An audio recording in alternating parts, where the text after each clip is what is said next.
Tom running it back. You know who gave him a tough time the first week? That would be the Cowboys. So there's been a lot of talk about the Cowboys' backfield. Does Ezekiel Elliott still have it as Tony Pollard passed him? Pollard has been producing through 2 games. He's averaging nearly twice as many yards per carry as Elliott and nearly twice as many receiving yards. Here's Jerry Jones on his running back situation.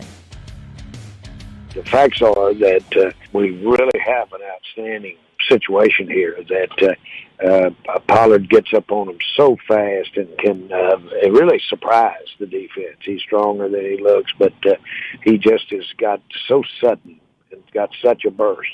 And then Zeke, you don't even need to describe him. He's as powerful in terms of, I'm going to overuse the word, but his burst, I mean to tell you, he punishes the hell out of those defenders.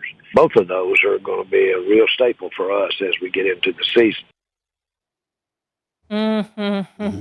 Stephen A., your boy Jerry Jones. Yes. Is this a knock on Ezekiel Elliott? I personally think it is, and I'm not saying that it's a knock on Ezekiel Elliott in terms of just what Jerry Jones says. There's been some talk about some slippage in regards to Ezekiel Elliott. Now, I've seen him lose the weight.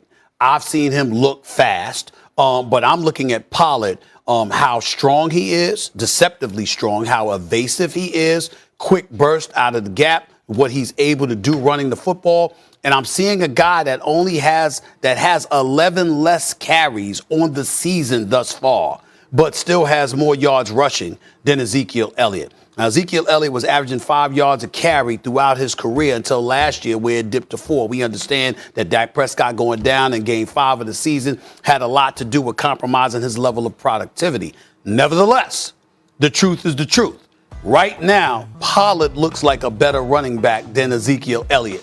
Now, Jerry Jones isn't going to come out and say those words, but trust you me, the billionaire with the $1 billion playpen, the marketing genius that he is, a franchise that's worth $5 billion, a dude that is an absolutely shrewd negotiator. Listen, he could be saying stuff to motivate Ezekiel Elliott, to poke at him a little bit, to get him running. And then listen, Ezekiel Elliott's been blocking well. You know, Dan Orlovsky and others pointed that out. His blocking ability is there. We understand that. And he's not a scrub running the football. But what he has to accept, and we'll get into Aaron Rodgers later, because he's another one that has to accept this, along with others. There's a standard that your excellence sets. It's not like people pull expectations out of the wind and just throw them on you, okay? They don't expect that, what they expect from Ezekiel Elliott, they don't expect from most running backs in the league. But he's Ezekiel freaking Elliott, okay? He's who he is. And as a result, there's a level of expectations you have for him that he hasn't lived up to. And I think Jerry Jones notices that. And I don't think he minds us noticing that, probably because he thinks it's going to work to the benefit of Ezekiel Elliott down the road. No, it's not a knock on Zeke. It's a promotion based on what he's seen Tony Pollard do. Zeke Elliott is still going to be a vitally important part of what they are going to do from an offensive standpoint. This dude rushed for 979 last year, and I know we highlight the fumbles, but behind an offensive line where he had no idea in hell who would be blocking in front of him. I still see bursts. I still see strength. It's different running styles. See, this is the new hotness. Tony Pollard is the new hotness right now, and Tony Pollard is a really good running back. He's been doing this for a long time. But Zeke was the feature guy because this is the way they built the offense when Zeke first came in the league. And everybody focusing points at that contract. The contract is based on the production that you put forward. So now we want to go back. We want to turn the pages back and say, well, we probably shouldn't have paid Zeke because Zeke wasn't this guy. Zeke was that guy.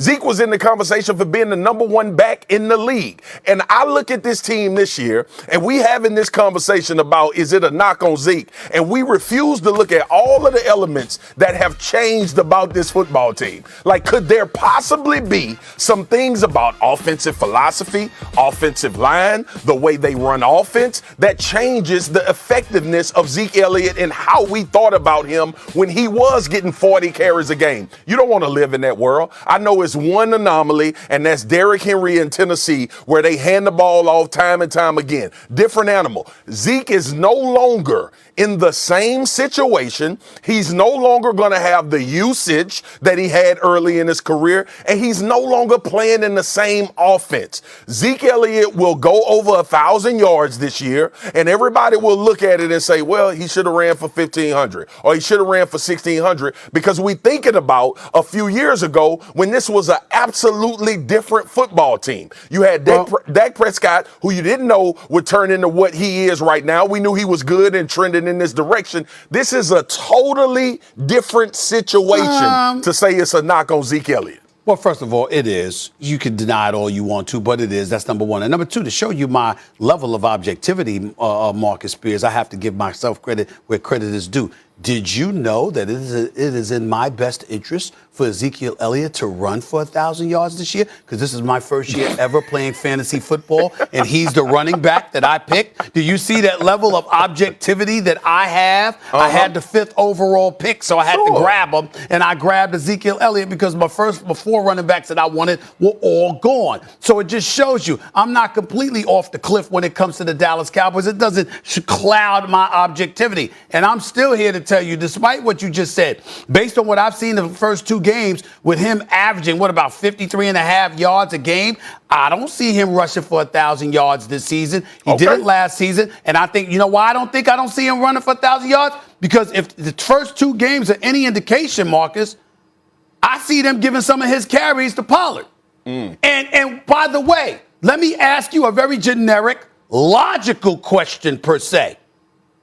Have we seen Pollard do anything that says he should have less carries? No. Exactly. No. So he's only going to get more if he keeps playing this way. So if that's Stephen the A. reality, that's going to compromise Ezekiel Elliott. Stephen A., can we not look at football through the lens of they do different things?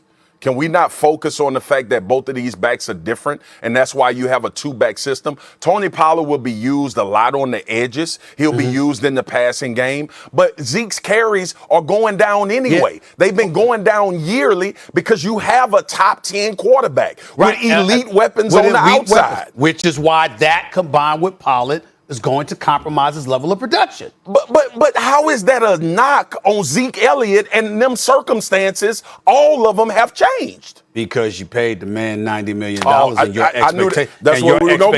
and your expectation may be, excuse me, we shouldn't have to rely on Pollard as much as we do.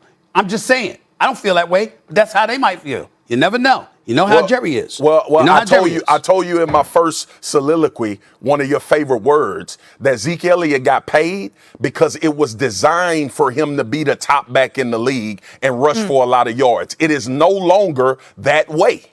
I got you. I agree with that. We'll see what happens on Monday Night Football. Eagles at Cowboys. Jalen and Dak. Let's go. Can't wait for that, guys. The news from yesterday that has everyone talking. Ben says he's officially done with Philly. We'll get Doc Rivers' thoughts next. He'll be joining the show live. And that bad man back to his old self against the Lions.